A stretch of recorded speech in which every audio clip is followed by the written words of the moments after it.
Usually, carpets are installed by a professional carpet layer.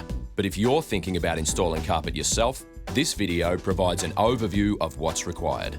Most people put a lot of thought into choosing their carpet, but don't realise that a quality underlay is just as important.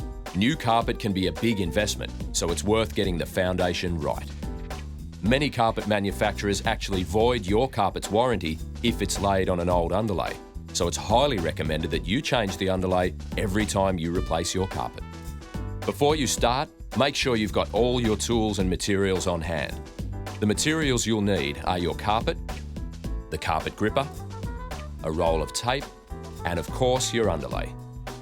There's a range of different underlay available, so make sure you choose the right one for your project. The tools you'll need include a knee kicker, hammer, bolster and knife, measuring tape, safety goggles, heat sealer and knee pads to protect your knees. The first step is to measure the length and width of your room. Make sure the floor is clean and free of any dust and grease. Now's the time to fix any imperfections to make sure you've got a smooth surface to work with. If you're removing an existing foam underlay, remember that all foam underlay is recyclable through participating retailers in the Recycled by Dunlop program. There's two different types of carpet gripper available, one for timber and one for concrete flooring, so make sure you choose the right one. Cut the carpet gripper to the size of each wall, then move it into position with the pins facing away from you.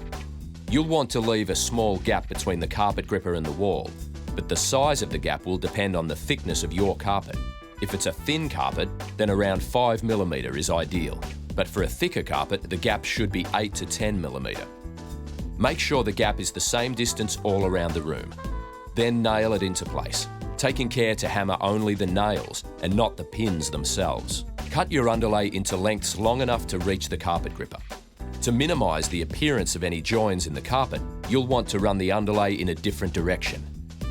So work out which direction you'll be laying the carpet, then run your underlay 90 degrees to that. Set your underlay face down with the laminated print facing up. Any joins should butt up neatly without overlapping. Trim off any excess with your knife, keeping close to the carpet gripper. And finally, secure the joins with tape. Roll out the carpet and trim it so there's about 50mm extra on all sides. Check the direction of the carpet pile and ensure it's facing the right way, especially if it's going to be matching with existing carpet in other rooms. Press the carpet into a corner and cut a small V just above floor level, so it can sit flat. Attach the carpet to the carpet gripper strips at one end of the room and secure it with the knee kicker.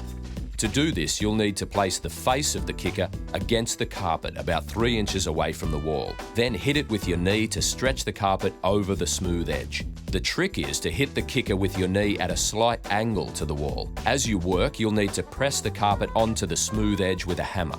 Work as far into corners as you can.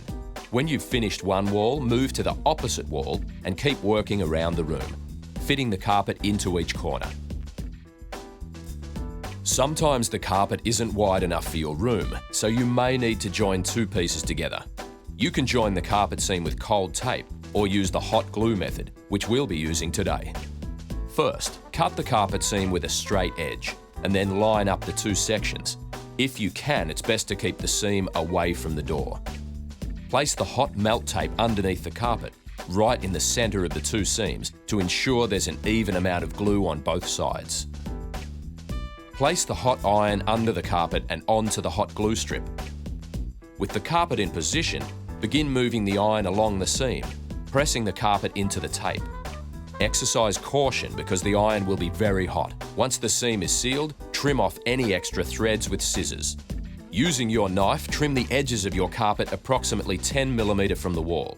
Then use your bolster to push the carpet in behind the smooth edge to create a neat finish. To finish off the door edges, you can use a tile or timber edge or use a floor trim. Installing your own carpet isn't too difficult with the right preparation and the right materials. A good quality underlay from Dunlop flooring can prolong the life of your carpet, reduce your energy bills and help keep allergens at bay. And don't forget, Dunlop underlays are Australian made to Australian standards, and it's guaranteed for the life of your carpet.